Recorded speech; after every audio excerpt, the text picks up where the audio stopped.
We do it on a doctor's surgery on a Tuesday morning. My apologies for my extreme tardiness. My producer has been here for a while, awaiting my arrival. So I have to take a full 100% of the blame this morning. Unfortunately, I couldn't arrive in synchronization with the producer this morning. But I'm here, and we're rearing and ready to go. How was everyone this morning? The doctor, what's the doctor's surgery about? I apologize for those that were listening to the music. The doctor's surgery is about Britain's first Black current affairs show, where we discuss current affairs in the context of how it impacts on us as a people, and having a dialogue so that we can generate a common or a single consensus in thinking. Literally like how the Western media does their thing. They harp on about something on and on and on and on, like Ariston, generating common mindsets and thinking towards specific topic areas. So for us, we look at the nuances in relation to each and every of the different topic and subject matters that we bring to the fold. So this week, been quite a few things that's happened in the media over the past week. Um, let's have a look at that. And there's been a few things that I don't know if it was discussed in the media, but we know social media has been rife with a lot of stuff. Um, we know first and foremost the the elections are over, and so far, even though as the saying goes, the fat lady ain't sung yet. So far, it seems like Joe Biden is out in the lead, and the media has confirmed him as the next president of the United States. There's still some uncertainty to whether that would be the case, as there's an entitlement on the incumbent part with Donald Trump asking and requesting for a recount as well as lawsuits in certain areas. Um, it's it was a horrible election process, I would have to say. When we look at over the past 4 years of constant negative and bashing of Donald Trump's presidency for one reason or another, and to the extent where there appears to be, and I'm using my words carefully, there appears to be a mass turnout in on all fronts. Donald Trump, as the Republican incumbent president, having the most ever recorded votes for a Republican candidate. Over 70 million people turned out to vote for him in person. So we know that his electoral ballot is valid and strong. Whereas with the postal votes, one of the running jokes that has come my way from people that I know in the United States is that there were a lot of people with green cards that voted. And a lot of people might not understand what that means, but if you look at the US electoral process, you cannot vote if you have a green card. You have to vote, you only can vote if you're a citizen. And to my understanding of things, so the running joke is that there was a lot of people with green cards that voted. So we foresee a split between Black Americans and immigrant Black Americans, if that makes sense. There's a massive, you can see a fission, a massive divide taking place, and it's interesting to see what the outcome of that will be. Because um, Joe Biden, who has a strong history of serious racism, not just in overt language. It's not a lot of people are bamboozled by what racism is, and they see racism in a lot of senses someone using the N word or the BB word or something of the sort. Coon and all these things. They literally take racism to be literal commentaries of these things. But Joe Biden is famous in his younger years for highlighting the fact that and making very subtle but blatant remarks that black men are rapists and they belong in prison to protect his wife and his family and his mother, etc., etc. There's a lot of denigration that has come out of his mouth in relation to black folks, but a lot of this information is being suppressed, and that's something that I wanted to highlight today. Because obviously the U.S. election, irrespective of who won, we would have still been in difficult waters. I think we would have been in better waters with Donald Trump, being the fact that he had literally presented policies that were set to support and help the black community up to $500 billion US in terms of developing universities further and in their advancement and their research, as well as investing into black infrastructure and businesses. And it was quite funny when someone was saying, well, Joe Biden is giving $15 an hour as minimum wage. It was like the handout culture we need to break away that bond or association with handout culture. $15 an hour, so he voted for Joe Biden, and that was a serious remark. But anyway, we have to break away from that handout culture and start looking towards policies that allows us to create what we are always trying to be proud of. A lot of people are always putting up images of Black Wall Street. I wonder how they think Black Wall Street came about. I wonder if they thought if it was handout culture, or whether that was something that was developed through black entrepreneurship and enterprise. Creating businesses that circulated back the black pound within the black community and kept it within the black community for significant periods, therefore generating wealth within the black community amongst each other, self and kind in that sense. So we're still in that odd situation, but let's see what plays out. The election won't be probably declared until December, so let's see what formally takes place.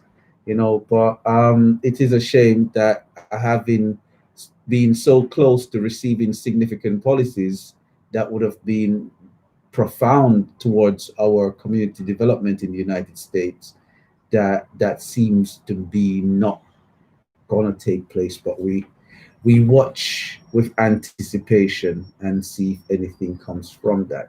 But nonetheless, the highlighting point there is within the social media context of stuff, where we have the National News Association, whether it's the BBC, CNN, Sky News, NBC, ABC, all these news networks for the last 4 years in terms of mainstream media have strongly pushed anti-rhetoric towards Donald Trump. So it's a unified effort to poison the minds of people across the globe, because there's a lot of people, perhaps even listening right now, that despise the man, but yet when you ask them for reasons why they despise the man, they would list things highlighted within the media, and they could not say anything positive. Someone done a poll, I think it was early on this year, last year, or late last year, certain comments and certain viewpoints, and it was a poll between who said this, Donald Trump or Barack Obama. And you want almost for all the positive quotes and all the positive actions, everyone associated it with Barack Obama, and all the negative quotes and negative actions, everyone associated with Donald Trump. And the funny thing is, it was the other way. Who said this? It was the other way around completely. But because of the media programming, it actually bore fruit in how the masses perceive someone. And we have to kind of think about that, because as a people, we know that the media is never really on our, and this is one of the reasons why we started this show. We needed to send clarity out there and get rid of the nuances that you're always getting within the media that denigrates us as a people in a subtle way. And we wanted to highlight that we are aware of these subtle denigration and subtle jabs that turn public opinion against us. And whenever there's a black debate on radio or the television, you get these subtleties in terms of commentary that's being said. And we should really stand firm in our thinking and start to call out these subtle and processes as the extreme enemy of our state of being, because these subtleties are what fuels the underlying continuity of racism. These are the things. I mean, away from what we do amongst ourselves, and we need to address that and change that ourselves. But in terms of what society does to us, these are these are the matchsticks, the kindling, the things that keeps the fire blazing, in the sense of the negativity that people portray towards us. And when we look at social media, can we say social media has functioned in the same context? Because if one thing that we've realized from this Trump presidency, if this is the end of the Trump presidency, one thing that we have realized from this Trump presidency that people need to start to realize is that, one, the powers that be, they're very one-tracked, one-minded in getting their goals done, and henceforth, for you not to be impacted by them, it requires organization. That's something that you've seen from the Trump presidency. If all the institutions can go up against the United States president in such a disparaging way, you realize that you yourself would need to have a thick skin and good organizational skills in the quiet to be able to survive a lot of things that's taking place in today's society. Social media, in its essence, as we can see that social media was used and galvanized against the presidency as well. And we can start seeing how social media is being used and galvanized against black folks. And a lot of you don't realize or see it yet. So I'm going to highlight where these things are taking place in a subtle way today. One of those being, we see how social media, whenever the president would say something, they would either block it, take it down, or flag it up as a comment that needs to be fact checked, etc., etc. So anything that he said or that was said that was pro-Trump in its rhetoric was flagged as, in essence, negative and inaccurate and wrong and needs to be fact checked. Anything that was negative that was said about Donald Trump was allowed to stand without challenge. And that can clearly be looked back on and seen. Everything was anti rhetoric all the way. The political correspondent on LBC, it's like Trump raped his whole family a lot of times when he was speaking about Donald Trump.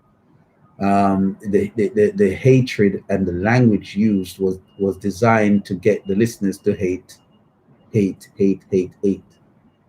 So when we look at social media and say, all right, how can we equate? What's the relevance of this? How can we equate what's taking place in that context to a wider thinking?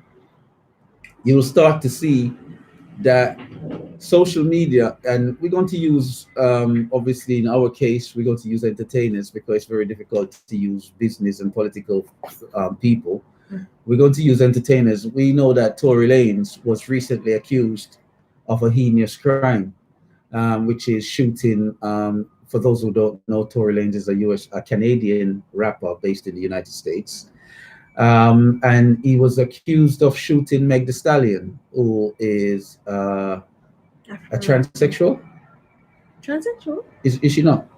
No. Oh, she's a real woman? Wow. No, I don't know. Oh, sorry. Let me turn up your mic. I might have said something wrong there. Okay, Meg The Stallion is a woman. Yeah. Yeah. Okay. All right. It's this name Stallion that threw me because I don't know her per se. No, Yeah. she's a woman. She's a woman. Yeah. All right. Okay. So Meg The Stallion was shot by Tory Lanez. Oh, I thought. Well, in the leg. That was what she accused. Yeah. And Tory Lanez had kept quiet for a while, and the whole of social media. This was Tory around Lanez, June. Yeah, Tory Lanez kept quiet. Yeah. However, his Mhm. managers Mhm. and people in his close circle had things to say. No, that's not true. I checked that bit out, because when Tory Lanez came out, he said that there was an allegation that his friends and supporters and management came out and said something.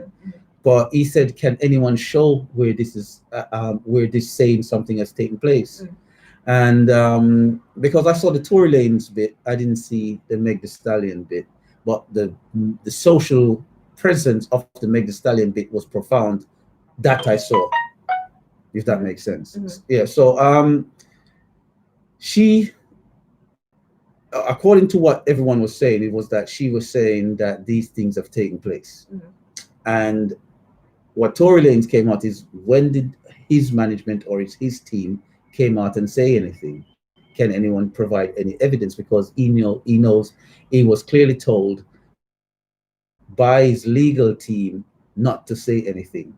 And he feels also that his legal team was trying to set him up. Because in hindsight, him not being able to say anything and it fueled the fire towards where the social media actually attempted to destroy his career. Now that it's gotten to a point now where there's a charge and everything, and he's come out and he said his piece, he's released work during the interim, and his work has gathered like millions of views in a very short space of time. Yet none of his work, as he placed it, has been trending. And whenever he does a live broadcast, it's suppressed. Am I correct? Yeah, it's suppressed. So they block him. Now, he hasn't said anything denigrating. He hasn't done anything so far. And we all say the law is proven innocent until proven guilty. Yet Instagram and as being the main protagonist in this situation, has totally attacked him in the greater context of things, where he's been literally silenced by the platforms. And it becomes kind of reflective of what we can clearly see that they did with Donald Trump, in the sense that whenever something is said, because if you go on Instagram and you go onto Donald Trump's page, everything that Donald Trump has said, there's a flag underneath it now, because there's a battle between. We have a live caller. There's a battle between the two. But let's take the live caller. Caller, you're live. What's your name? Where are you calling from? Yeah, Doc, how are you? How are you doing? I see it was raining today, and I'm ready today. Okay. You okay?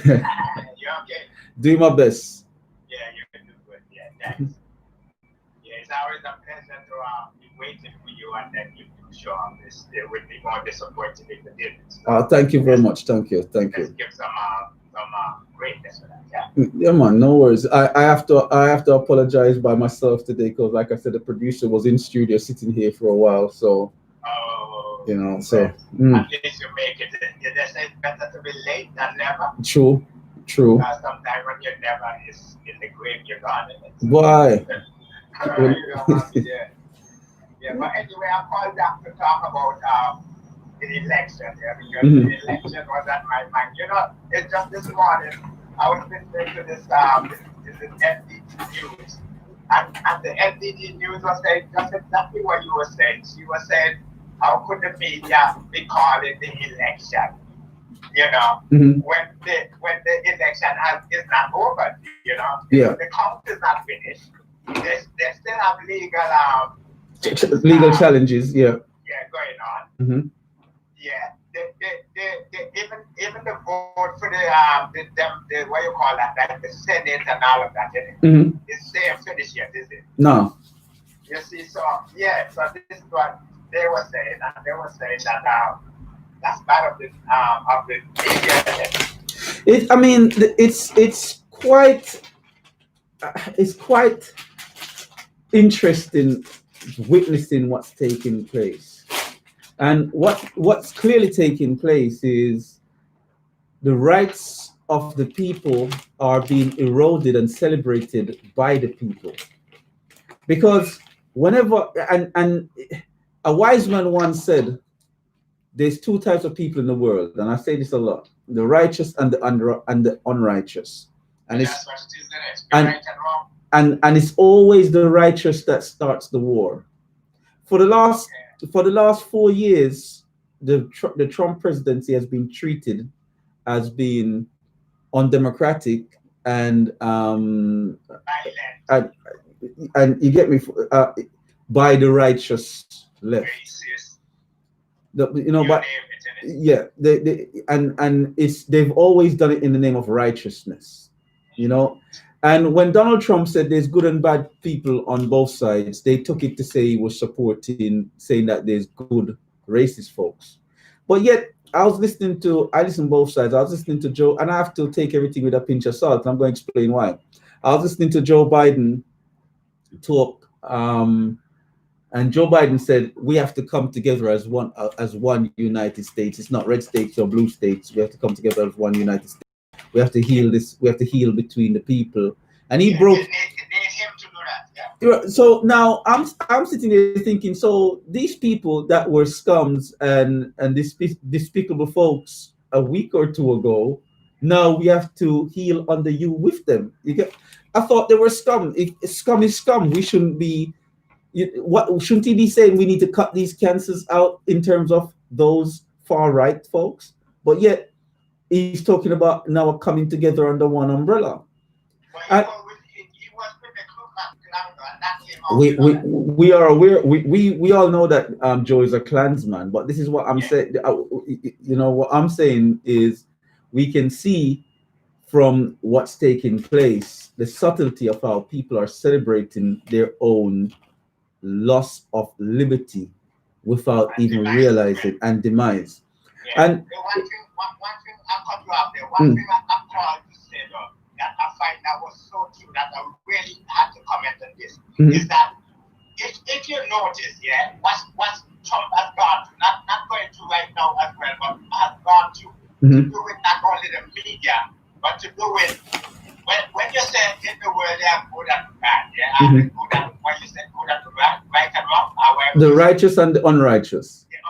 Okay, let's say right and left, but let's say the right is the righteous and the left the unrighteous. But anyway, what I realize, if people are observing, this what is happening to Trump is the same thing that is happening to us now. I don't use the word black, so you know that.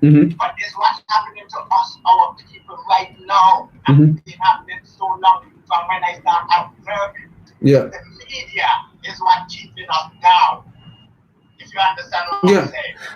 I want to. And it's so sad to see that we can't see it as an example to watch. We don't look like we can use the example. We just take someone and beat them. You see, I'm going to address each of those points, but bear with me 1 second. I want to lend clarity to something. When I say righteous and unrighteous, the left, for example, would view themselves as righteous and they see the right as unrighteous. Yeah, the right sees themselves as righteous and they see the left as unrighteous. So it's both sides. Whatever side you sit on, they see themselves as the righteous in that scenario. You get what I'm saying? So I just want to. So there's but it's always the righteous that starts the war. You get me? So whoever starts the war is the side that think they're more righteous than the other. Okay, I got you there. You with me? Yeah, so, I got you there. Right. So it's not to say one side is righteous and one side is unrighteous. It's to say that's how they view themselves. And the one right, and it's always the one that thinks they have a righteous calling more so than the other side, because the other side is completely unrighteous. That always they're always the protagonist. It's never the unrighteous that's saying, yeah, we have to have some unrighteous rule that roll out some violent rhetoric or something. It's always the righteous. Now, on the other side of the fence now, when we're talking about the votes and so forth, what you have is like you have. I'm a bit long-winded when I explain things, so hopefully I can explain it as quick as possible.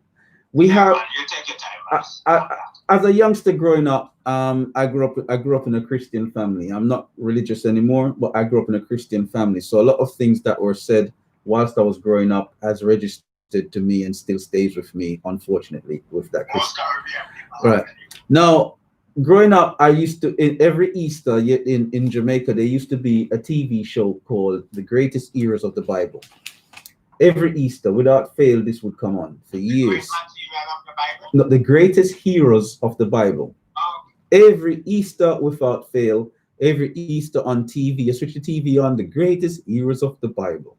And it would be on all day, right?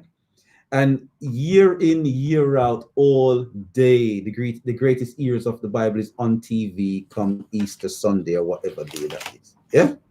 Now, one of the stories from those movies and TV programs and the readings in church that's always stuck with me was there was in one of them because it started from Moses' time all the way to Jesus and Jesus' crucifixion and the resurrection.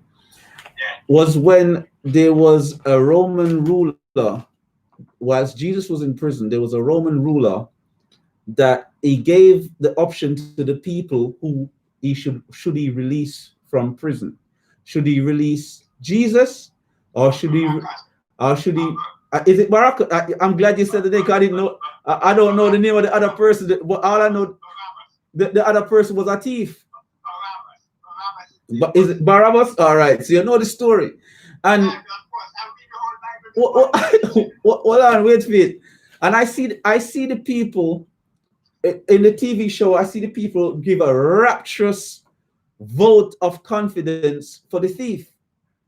Yeah, and condemn Jesus. Now, I'm not comparing Trump to Jesus or Jesus to Trump because but I'm just giving a Bible story. You understand? And as a youngster, I remember looking at that and thinking, wow, why would people so vehemently vote and you can see who Jesus is. I wasn't looking at the wider picture that they just didn't see that. But I was looking at it literally to say they could see and they vote for the thief. That don't make no sense.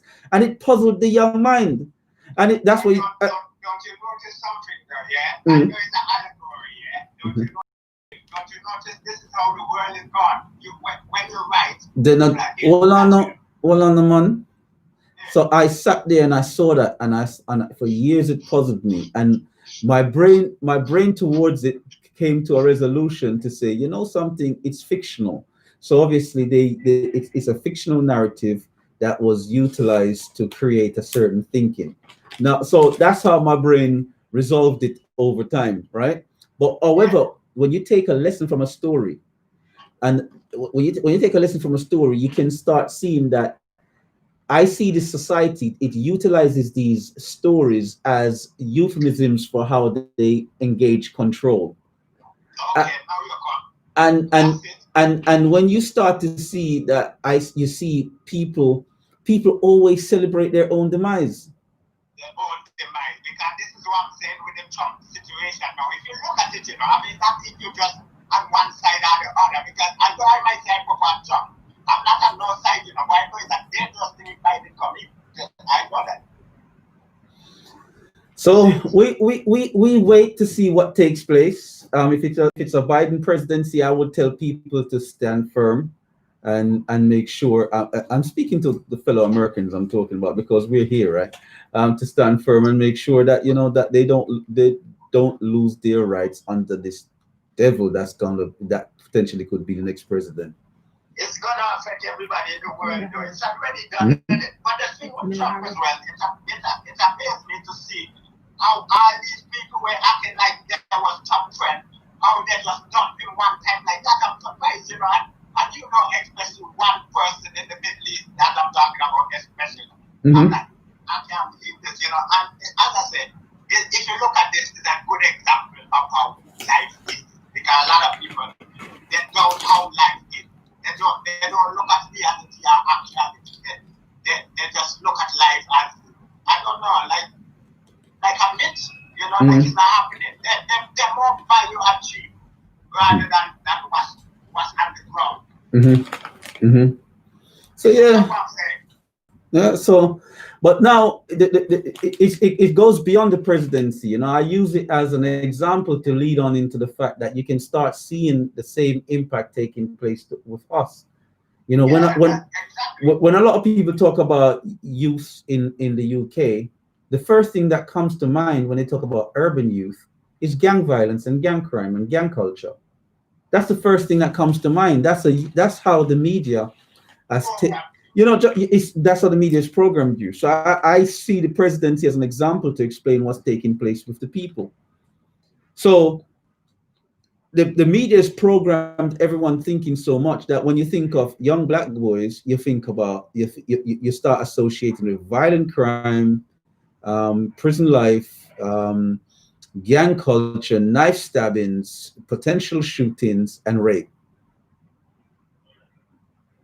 So whenever they throw the dirt at any black man in society, when they throw any of those dirt towards them, it easily sticks because they've created that cultural thinking.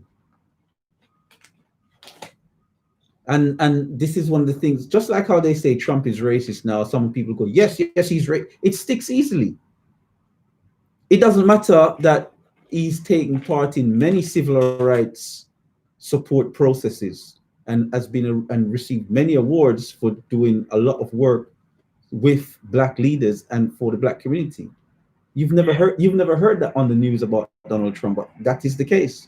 All you hear about is 6 boys that he thought were guilty, you know, and they turned out to be innocent, and that's it. And the fact that he was a slum landlord.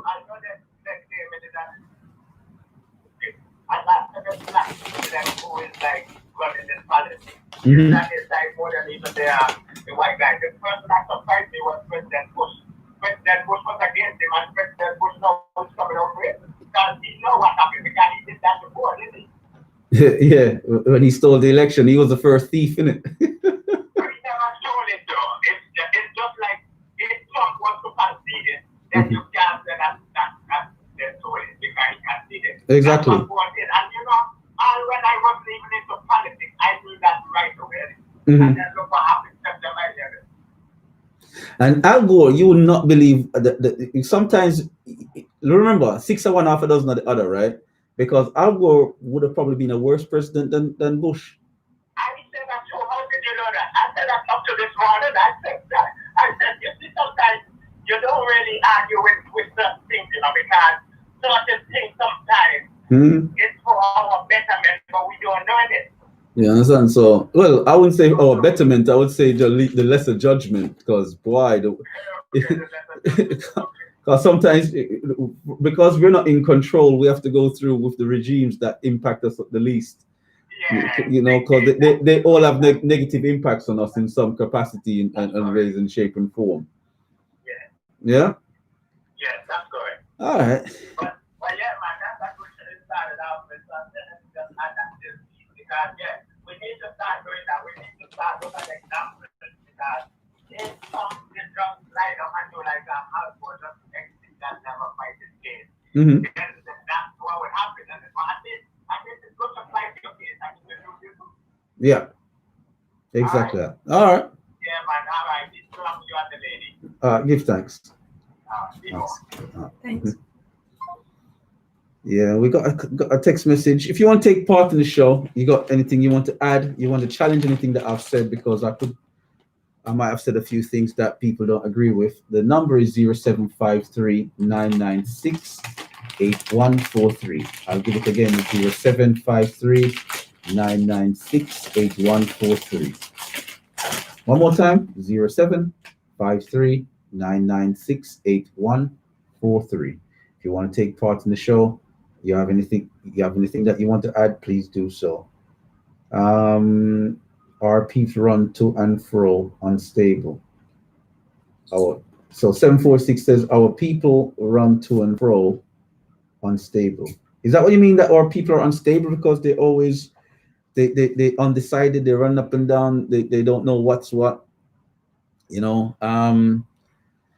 Yeah. I mean, it's unfortunate. everyone, sees it one way or another. It doesn't mean our way is the correct way, but one of the things that we can clearly see is the biases in situations, and we have to highlight those biases and say, because if we're saying everything has to be fair and balanced, then fear and balance is fear and balance, not bias. Oh yes, this is fine now. Let's stop the election. Joe's won. Let's keep it fair and balanced. Is his presidency going to be deemed illegitimate for the next 4 years, or is the media celebrating it and the world celebrating it because a lot of things took place that shouldn't have taken place? But anyway, going back to the point I was making, when we look at social media, and we take the example of that young rapper Tory Lanez and Meg Thee Stallion, or whatever her name is, you start seeing a pattern in terms of like how social media platforms dictate and execute control. Now, in terms of when we go onto these platforms, these social media platforms, when we see independent young people, because there's a lot of money being made by independent young people on social media platforms. And one of the I'll give you one. There's a white gentleman that interviews people on YouTube by the name of DJ Vlad. And DJ Vlad is probably one of the most racist guys you'll find out there interviewing black folks. But he's so subtle with it, and black people don't research or listen to things that people say. Now, Vlad has never shown his face. He's probably, like myself, he's never shown his face. But he's shown his heart. He's shown his nature in his comments. Vlad has been extremely disrespectful to black leaders and black movement and black causes. But yet people still go and sit down. These so-called black celebrities still go and sit down with DJ Vlad and pour their guts out to him. They wouldn't sit down with their own and keep their own in that infrastructure, or with parties that aren't disrespectful and subtly or overtly racist. Doesn't necessarily have to be always black folks you sit down with, but Vlad has shown his true color over the years on more than one occasions, but yet people still sit down with DJ Vlad. He still trends when he puts out an interview. YouTube pushes that narrative. The moment you start looking at black interviews, view type programs, the algorithms push DJ Vlad's interviews right into your inbox. They pop up. So if you're looking at the Breakfast Club, for example, where you have a black guy, or two black guys, because even though he's Puerto Rican, he claims to be Puerto Rican black, one of the interviewers, and Angela Yee, I don't know what she is, but she claims also to be a black woman, so I'm not going to disrespect her. I'm saying this because my producer looks at me every time I call everyone black, and the mixed argument and debate is an issue. But we have the Breakfast Club, which we say we have three black folks that galvanize and control it under a paid management system. It's not theirs, but nonetheless, it's their program that they've developed and made it so popular in the United States. And when we look at that, if you start to watch the Breakfast Club interviews, you start to get flooded with DJ Vlad material. If you start to watch Power 105.1, you start to get flooded with DJ Vlad material, all on YouTube. So YouTube's algorithms floods you with white interviewer information whenever you're looking at black interviewer information. Go check it, start checking these things out. If you don't believe me, you just look. You don't have to be looking for DJ Vlad, because then I can understand it floods you with DJ Vlad. But when you're looking at black interviews, black processes, you start to see that. There's a young white lady in the UK. She does what they call the chicken shop dates. The chicken shop dates. And whenever you're looking at anything to do with grime or urban culture in the UK, you get this middle class white girl information start getting flooded into your inbox. So the moment when you get a rise in popularity for a black interviewer on YouTube or Instagram or any of those platforms, they start, as soon as the subscription level reaches a level where it becomes threateningly large, they start to block or delete those accounts. Don't believe me, go and check it out. A lot of the Instagram, be careful how you let your child on Instagram, because Instagram is nothing but a legitimate porn site, and you have Adult site. a legitimate adult porn site. Yeah, no matter how you want to put it, it's a porn site. Now, when you go onto Instagram, you have a ton load of practical adult material, uncensored, by white women posting these things, right? And they have millions of views. Just a quick question. Mhm. Does Instagram separate its accounts via age? So once you're over a certain age, then you have access to all No, aspects of no. Instagram. As far as I know, Instagram is Instagram. Once you've got Instagram access, you've got Instagram access. Okay, because I thought there was age restriction on there. Not as far as I've seen on Instagram. YouTube has age restrictions, and YouTube doesn't per se delete accounts, but what they do is restrict access, or they don't trend. So your material on YouTube becomes pushed to the wayside by those that they favor in that. So what happens is that, let's say there's some black creativity for something, these social media platforms, they suppress the black idea that was the original. It gets pushed to the corner, and then when a white person is doing these things, it gets pushed to the front through the algorithms. I'm telling you, this is happening, and it's happening more and more and more. And this started under the Barack Obama presidency, and Donald Trump highlighted this in his presidency, that this is not correct. None of these things have made the national news or media. This is why social media was so ingrained, as well as the national media, to get rid of Donald Trump, because it was eroding at their power base. What the Democrats have done is reintroduced a mode towards heading back towards modern day slavery. Why? Because black ingenuity is taken and black ideas are suppressed, and white adaptation of black ingenuity is pushed to the forefront. We see that with the TikTok dances. A little black girl in the United States invented a dance. I can't remember what it's called on TikTok. Renegade. Renegade.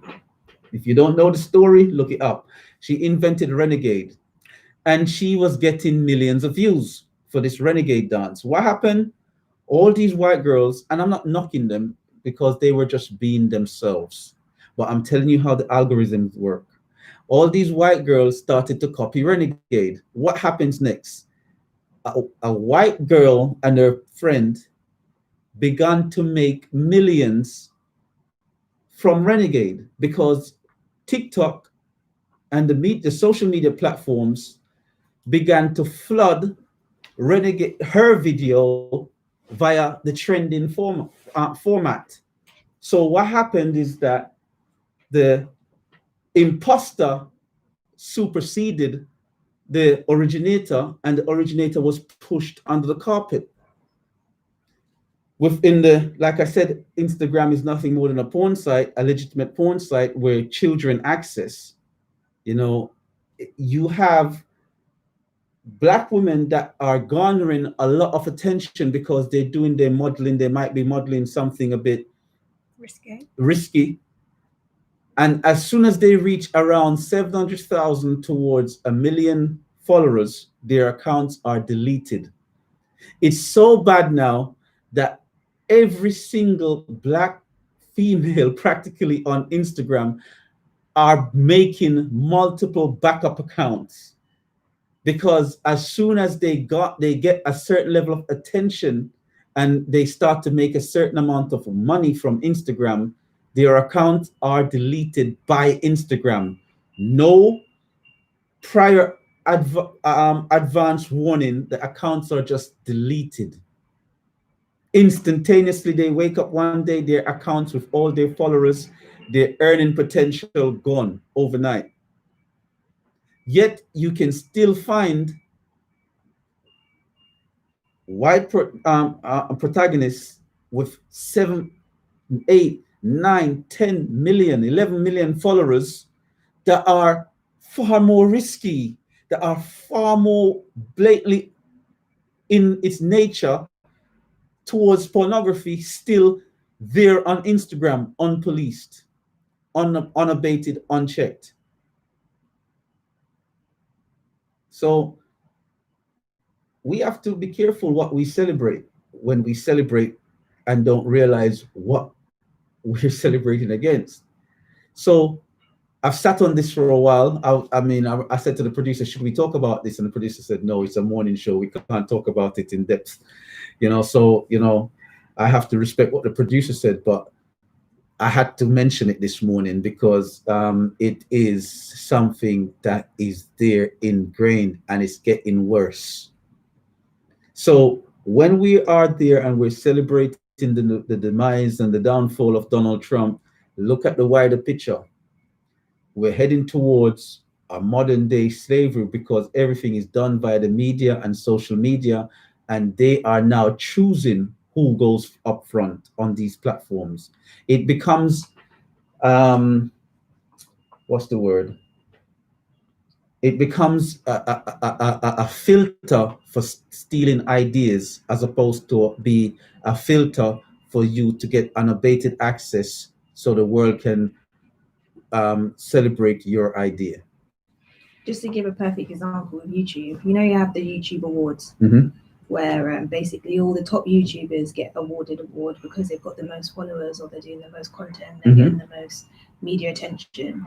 It got to a point where they had to do YouTube Black because none of the Black content creators were getting recognitions for their achievements. So now you have two aspects of YouTube, where you have YouTube itself, where it's meant to take into consideration everyone, and then you have YouTube Black, which is just specifically looking at Black content creators.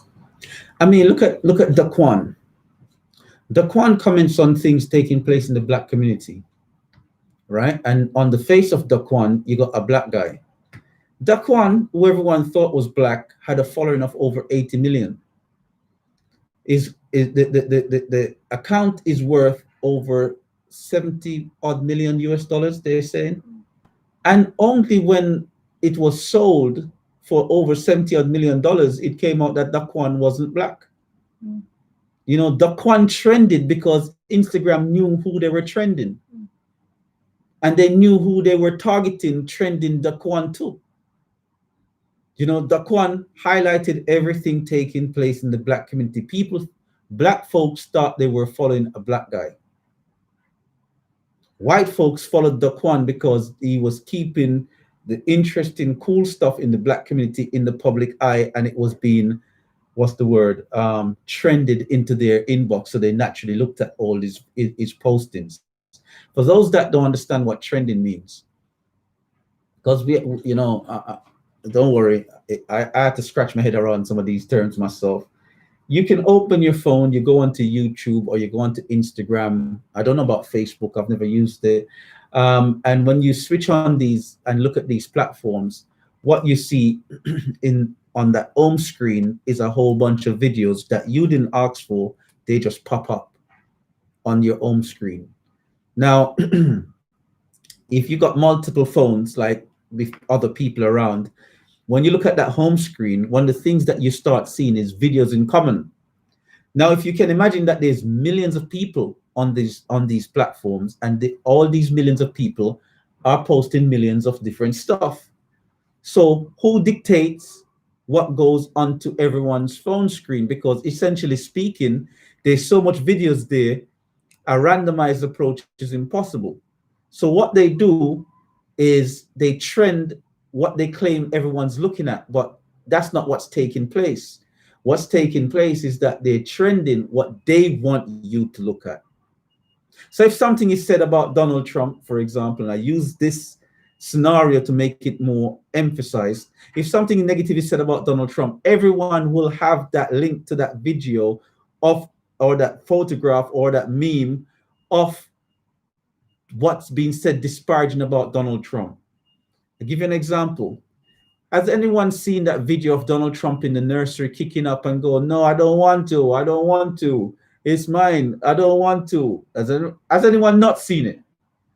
He was kicking up a stink, right? And they were saying, and Mike Pence was holding him and saying, Mr. President, we got to go, give it back. They go, I don't want to, right? Just to give an example. Many of us have seen it, many of us may not have, but it was a trending video straight off the bat. Has anyone seen that black fool on CNN, the one that's crying, but he can now tell his daughters that it's important? Have you seen that? Why? Because these are things that are being pushed on, because these people, they play with your heartstrings, because we all understand that it's about being a puppet master. You know, I won't say any more on that, because I'm not here to lecture. So since no one's calling in, we'll move on to the next subject matter. One of the things that was highlighted on social media, because we're not going to say the ability to share things personally isn't still a good one. It's just that we have to be careful and be mindful of keeping your ideas in such a strong way that they can't be stolen by these social media platforms, because that's what they're designed to do, filter and steal. But a young mother and baby in City Hospital, where the baby was given vaccinations and antibiotics and treatment without consent of mother. And that was done on the grounds that the mother had refused a COVID test. So the hospital superseded her parental rights. Now, we know that this is not the first time the NHS and health services have gone above and beyond to ridicule and denigrate parental rights. We know the first time that it was highlighted within the press and the media in a large way was with that little boy that had the brain tumor. Do you all remember him? Little white boy. Can you imagine if he did black? Well, probably if he was black, then it would have been different, because they probably wouldn't have cared so much, in a sense, even if it's called caring. You know what I mean? Or the black parents would have threatened to bust their head and they would have been over like that, because I know that if a hospital tell me anything about my picnic, that doctor won't go home to his family. If I can't go home to my family, straight, I don't care. Yeah, don't say. Yeah. So in that sense, we have to look at it in a sense to say, how is it that, you know, people are losing their rights? What are they doing wrong? We throw the question out there. What are they doing wrong?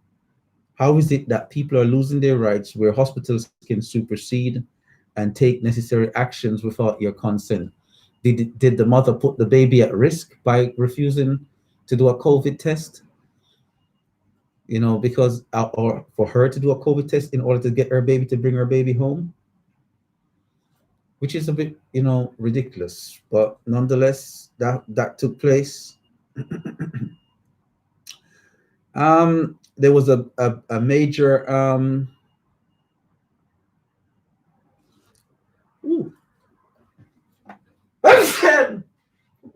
yeah, true word, them not say.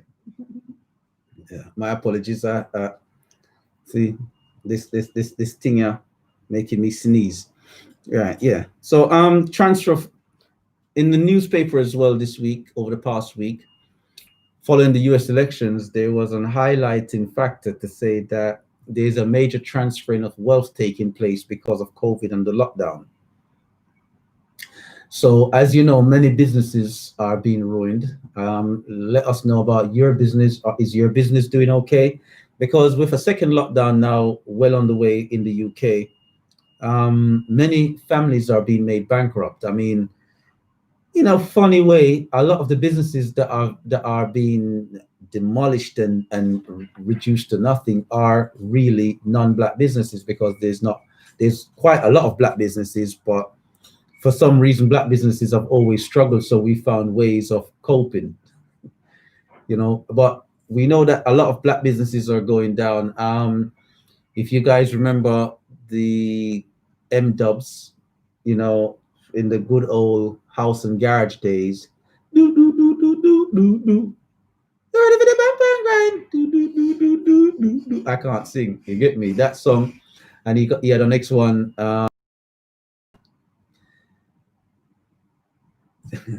Right over here, I think was him as well. His business recently, a barbershop in West London,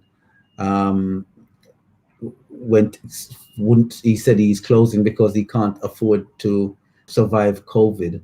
How is your business getting on? What business do you do? Would you like to advertise your business to the black community for further support? Because we have to kind of galvanize around each other, and support each other. What is it that you do? Would you like to tell us about it? Give us a call, tell us about your business. If should things turn around, we'd love to know that you will donate something back to the station in the future.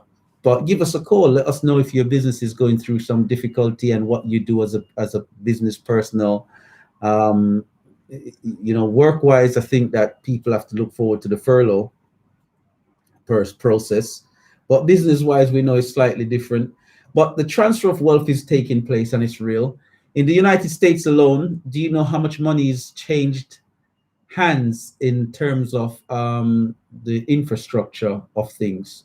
$68 trillion has changed hands in America. So the middle class business owners and the numerous millions of small businesses have been decimated. So when people say that companies like Amazon are turning over $15 billion in a day, this is why, because small businesses are being destroyed during lockdown. So everyone, the cash is being funneled through to those billionaires that already were swimming in it. So there's this, the middle class people have been, a lot of middle class people have been completely ruined as we speak. And some are making good money and they're rising up the social ladder because they turn over cash fast, or they invested or turned their cash in the right way. Some businesses look at things in this way. A low interest rate will mean people want to spend on those items that they've always wanted now, because they're getting it at such a low rate in terms of the loan wise, that they can grab them now at the rate that they wanted. So some businesses calculated right, gambled right, and they're growing in ethos and emphasis. So, it'll be interesting to learn about where things are with that. I know the producer wanted to also speak about something. What was it again? I haven't done enough research, but it was about cult behavior in the black community. Cult behavior in the black community. We can come back to it again in the future, but it'll be good to kind of get an idea of where you're coming from. So at least for those listening, they can add something in now, or again, if from their own research in the future. How were you looking at it, and what were you looking at? Basically, there was a recent documentary, or there's been a couple of documentaries on the BBC talking about SPAC Nation and their leaders. And of recent, they were talking about Mariam Mola in particular, and saying basically SPAC Nation is a cult of which it is benefiting of black kids, black working class kids, and making ridiculous sums of money, of which is not filtering back into those community. I don't know, except a couple of few like Pastor Toby or people he's put in power are benefiting off that money. And I was looking at the history of certain individuals, and I was just looking to see like what is the definition of a cult, and is it, whenever it's always something black, it's always seen as a bad thing. Not to say that I'm in agreement with SPAC Nation's behavior, but it's always seen as a bad thing in it. What is the actual definition of a cult? What is the actual definition? Well, some people have different views on it. If we put a positive spin, some people will say cult is short for culture. And in terms of like actual definitions where there's a negative spin, if we have a Google, Hold on, bear with me a second. Mhm. If we have a Google search of that and see what pops up, you know, there might be, it might be interesting enough, but it will always be a negative impact. I don't know if you can do it on your phone. My phone's asking me stupidness just because I'm asking that, because I wanted to give the actual, read the actual what Google would say. But you know, cult, as you can see, short for culture. So it would be a subculture within general society, and general society would view it negatively because it's unaccepted. But in a greater part, cult is a system of religious veneration and devotion directed towards a particular figure or object. So if in Spat Nation term, who is it, Minister Toby, you said? I don't know the name. Pastor Toby. Pastor Toby? PT. Huh? PT for short. PT? Yeah. I mean, Pastor Pastor Toby. Yeah. Yeah, man. It sounds like roots in it. He said, "What's your name?" He said, "Kunte Kente." He said, "Your name Toby." Oh. Yeah, I know.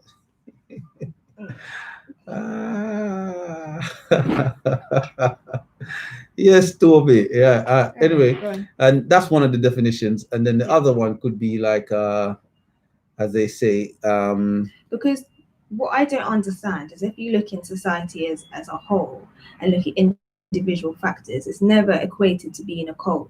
But yet when you have someone, an area that is profiting, not to say that I'm in agreement with it and how it's done, it's now seen as a cult. That's my problem. Like there's other examples like Carbon Nation and other sort of examples of where they deem it to be a cult. But when you look at other parts of society, it's never deemed as a cult. So what things in society would you say in its greater part exerts cultish behavior? So let's look at the definitions first, and then we can probably look at that. So a cult is a relative small group of people having religious beliefs or practices regarded by others as strange or imposing excessive control over members, right? A misplaced or excessive admiration for a particular thing, a person or thing that is popular or fashionable among a particular group or section of society. And it's from the early 17th century, originated denoting homage paid to divinity, from the French culte or cultus, Latin worship, for cult, inhabited, cultivated, worshipped, from the verb colere. Nonetheless, you know, it's, as you can hear, cult in the short for culture. So I always see it as like that subculture basis, right? In today's society, people would say you have a overarching sense of admiration or control being set on certain people. Would police culture be classified as a cult? To an extent, yeah. So police culture could be classified as a cult? But it's not. You wouldn't necessarily say police is a cult. Do you see what I'm saying? Then with a Christian, represented Christian group of youth, which is creating phenomenal amounts of money, is now seen as a cult, because cult is always associated with the negative aspect. The reason I asked the question in that way is because when we look at society, most things in society form some form of religious veneration or tie, whether it's simplistic as dietary, where some people will think certain diets are the best and the only way, and they live by it. So that is in some regards cultish behavior. Then, you know, like we say, an organization where they venerate a certain people, you know, within the police force, they give accolades up the rankings. You get me? So it's a group of people all looking towards their senior commanders for instructions and rules and regulations and what to follow. Likewise, the army. So cult-like or cultish behavior, or what people say cultural thinking or behaviors, they're widespread within society. The ability, how should I say this? The ability to mobilize people's emotions to or for or against those organizations are then what sets them apart. So in this regards, if we had a simple position like in the Baptist church, everyone will find that fine. Mm-hmm. But the moment that we have an independent church that is generating wealth, because let's face it, all churches generate wealth from the people, from the congregation. Mm-hmm. So as an independent church now, where perhaps there's tax exemptions in how certain of the funds come in and so forth. And so we look at SPAC Nation specifically. Is it negative because they're black, or is it negative because it's negative? Or is it negative because they're black, they're taking from the disenfranchised and they're keeping them disenfranchised or landing some in debt and not doing anything for the disenfranchised apart from selling them false promises? Again, we could say that about any church, because a false promise is a false promise, because everyone said they get the rewards in heaven when they give their tithes, right? Like they're trying to buy their way into heaven for some reason. So where do you draw the line in terms of acceptable and non-acceptable behavior, and why? That's a better question. Because in society, we all are governed over by cult-like or cultish behavior in some regards. When you break it down like that, fair enough, I understand. But what I'm trying to say is that media-wise or social media-wise, it's put as church is fine, but in particular, SPAC Nation is a cult. When in actual fact, what you've broken down is that not necessarily doing anything different compared to other churches. It's just they just frown on because they're doing the same like everyone else. Because a person who's lost to the world that's sitting inside a Catholic church, a confessional box, and saying, "Blessing Father, God, they have sinned," and all that stuff, and confessing their sin to someone that's there in the box next to them, that person's being a counselor through divine intervention. And yet when anyone else is a counselor, they can go prison for practicing counseling without a license. But yet is a Catholic priest a counselor? Do you see what I'm saying? So a Catholic priest is going to be given something in that confessional box that generates... Do they not go through courses and stuff like that to warrant? Do they? I would have thought so. You think so? Yeah. Have you ever seen that to be the case? I know that for like vicars, go on, break it down. There's different courses in which they have to attend on a regular basis to make sure that they can deal with situations like that. And the responses from these courses are on what basis? What do you mean? Is the outcome something that is certified to say this is the route? Or is it the outcome is to say always take them to certain points in the Bible and tie them in back from a religious perspective? I don't know exactly how the course is broken down. But I just know that if they have I don't know. Let me retract that then, because I don't know. If they do attend courses, you know what I mean? I don't know, but the way that it's presented, it's someone in a box, right, giving some advice, and it's always about a story from the Bible. Correct, but I think as well, if I'm to be quite frank, all that the advice that they have to give is always going to refer back to biblical texts. Right. I don't know if they look into the psychological aspect of it, but I know how they... And there goes the point I'm making, is that it's tying back into something that benefits them. So is it cult-like behavior to always be tying someone into something that benefits them in the long run financially? Because if anyone else does that, it's a form of grooming, right? So it's in context, it's the same thing. A counselor, their views in general society should always be independent and just be, it depends on what approach they're using, but it's supposed to be unbiased, right? But in that confessional box, there's no way it's unbiased. If someone goes in that confessional box and say they keep dreaming of the devil and the devil is saying, come and join them, a counselor might say, why do you think that's happening? You know, he's trying to identify the cause of the issue and to say, well, you know, a religious person might be going, you have to say a 6 million Hail Marys and drink some holy water. Yeah, I'm being facetious with that one, but you understand what I mean. The response is going to be skewed based on the person giving it within that context of stuff. An independent person will be different from a. So in every system, there's cult-like behavior and reverence to something or a process. So even the independent person, they have to follow certain guidelines, which they themselves might not agree with at times, but because of the guidelines, they follow it nonetheless because it is what it is in that scenario. True? So society is based on fallacies. So when we hear things being thrown at anyone, including SPAC Nation, we have to take it with a pinch of salt. Not that I agree, like you said, with SPAC Nation, because a black man selling you an invisible person and a white man selling you an invisible person and locking down your minds and creativity is the same result, mental slavery. You know, a black man selling you an invisible person and unlocking your creativity is at least giving you the chance to be a better person.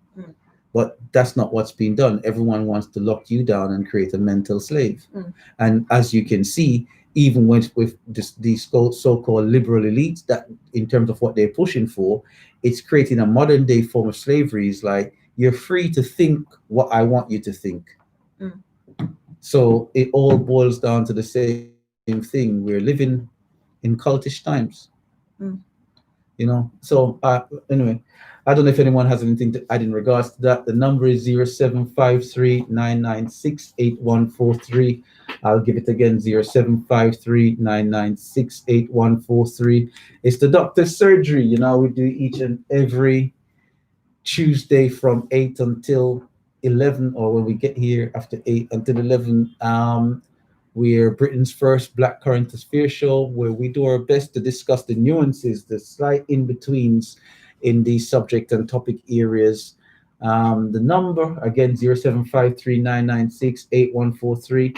You can watch us live on YouTube, on the Doctor's Surgery.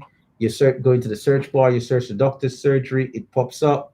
You go to the refine button and you refine by channels, or the filter button, you refine by channels, or you see type, and then underneath type you'll see channels, and we're right at the top. Subscribe, get our subscription levels up, or you can listen on omegafmradio.co.uk 104.1. Let us know how you're listening when you call. Mixcloud.com/Omega DJ. I know that Omega's got its own YouTube channel as well, Omega London TV Presents. I don't know who's watching in the studio. So just a quick thing to read out. London Borough of Brent African Caribbean Community Leadership Election. So we the station's management's asking everyone to listening to go to Facebook, Omega Radio 104.1 homepage, scroll down to Black Community Leader Election, and then click logo to vote. The candidates are Anti, the Awake Now, Andrew Mohammed, Billy Bibnell,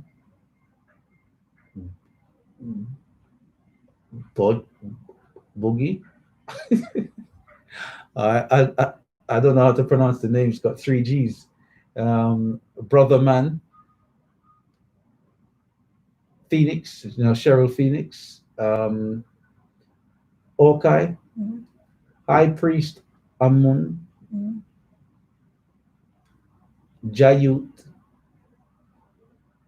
Jay Mastin, King Lion, Lady M, Leo Muhammad, Leonard Johnson, and Nubia Jack. So those are the candidates.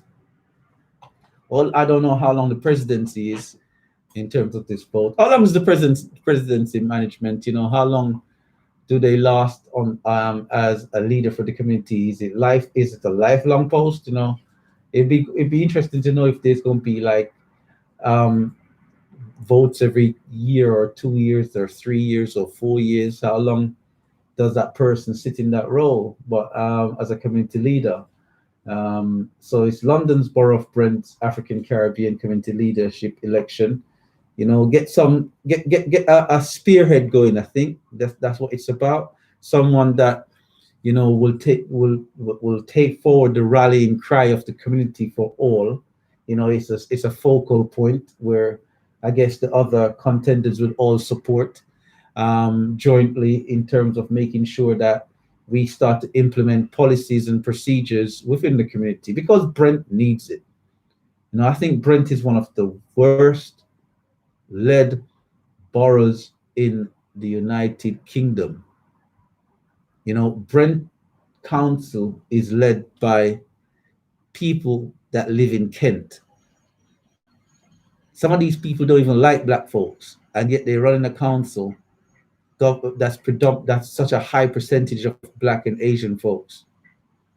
One of the highest diverse boroughs in the whole country, and the leaders have no commonality with the community. This is why Brent's policy is always going against the community and the businesses. So we need someone to spearhead so that we can, start to change some of these policies. I'm assuming that's what their job's going to be. Or I hope it's not about lip service. It's about getting a lot of community changes going.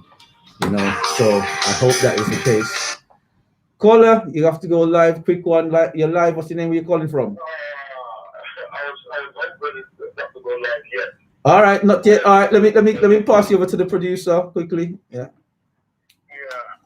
So so that's the situation there, because I talk enough for the community already, right? So we don't want no lip service people like me. We need people that are going to do action, that are going to go to these council meetings, that are going to make sure that get rid of some of these humps. I know it sounds silly, get parking outside some of our business places, get rid of the double lines and making sure that the traffic is flowed in a different way so people can stop at our local stores and support them, or have parking so they can support them and keeping a lot of them open. They want central government to revoke things like the air tax bill, so when you're flying on your flight and they say the tax is like 80% or whatever the case may be, they want a lot of that thrown out for the time being to reboost the travel industry. In the same way, let's reboost back the high street. Let's postpone parking for a while. Get rid of parking for a while. Let's boost the businesses. We're not going to promote that they stop on the high street and block up the whole place, but suspend parking for a while. Little things like that to boost back these black businesses. Want to go live? Okay. Caller, good morning. Good morning. How you doing? I'm fine, thank you. Speaking, I just want to say you asked the question about the tenure of the community leader. Yeah. So initially, instead of being for a yearly basis with 6 months to review performance and obviously to evaluate what the current situation is at that particular time, if certain targets are supposed to be achieved as far as issues that are supposed to have been dealt with. Okay. Now the other thing I also wanted to do, because I do know that people are also aware that initially your name was on that list of candidates. Whose name? Whose name? Your name, Dr. Sedgwick. I think somebody has nominated you. Is it? Yeah. Who is it? I got beer cheese for my face. If I you supposed to teeth are shine. Go ahead. Sorry, I didn't mean to interrupt. From my understanding of it, it was something that either because you were based far away or you mentioned that you didn't want to, you weren't able to do it because of other commitments. That's why the name didn't make the final shortlist. Okay, I see. Oh man, I thank you to anyone that put my name up front. But the people them here, I know a few of them. And me calling name is not what's the word? That me calling names is not me bigging up one over the other. Because you understand, because it's for the people to decide. But I know Andrew Mohammed, I've met him on a few occasions. He's a hardworking brother, very disciplined and dedicated. And likewise, Cheryl Phoenix, very, very disciplined over the years. And I know Lady M, I met Leo Mohammed once, I think. But yeah, Andrew's name has come up quite a lot, actually. So I am aware of Sheriff Phoenix. Obviously, everybody knows Sheriff Phoenix. And King Lion, and King Lion. Yeah, whoever I've spoken to about it. So I think it's a shame that you didn't want to sort of go for it. You would have been a very good candidate as well, in my opinion. Okay. Well, in the future elections, I'll scratch my head on it. Maybe next year or so. Yeah. Maybe in your locality, you can experience something like this in your area as well. Most definitely. Yeah, man. Appreciate it. Continue talking earlier regarding the algorithms. Yeah. It's something I've also noticed as well. Now, I think a lot of people have been slowly noticing a lot of changes in most of the social media platforms. Yeah. All right. Anyway, Yeah, man. Yeah, man. Yeah, man. Thank you. All right. All right. Respect it. Yeah, we're going to take a pause to pay some bills and all those things. As I said, a pause for the cause. I don't know who made up that saying. That's a good rhyme. Yeah, we're going to take a pause for the cause. So keep listening, keep in tune. In the last hour of the show, we recap what we've discussed, and we throw a few little bits in there, but we'd love to hear from you guys on the subject matter. The show is so far more beautiful when it's just not my voice. I love hearing callers and their views and stuff. So I don't want no one to feel any way. Please call in, take part in the show. Let me hear your lovely voice. We'll catch you back on the other side. All right? Take care. I mean, you're right. One of the things usually be around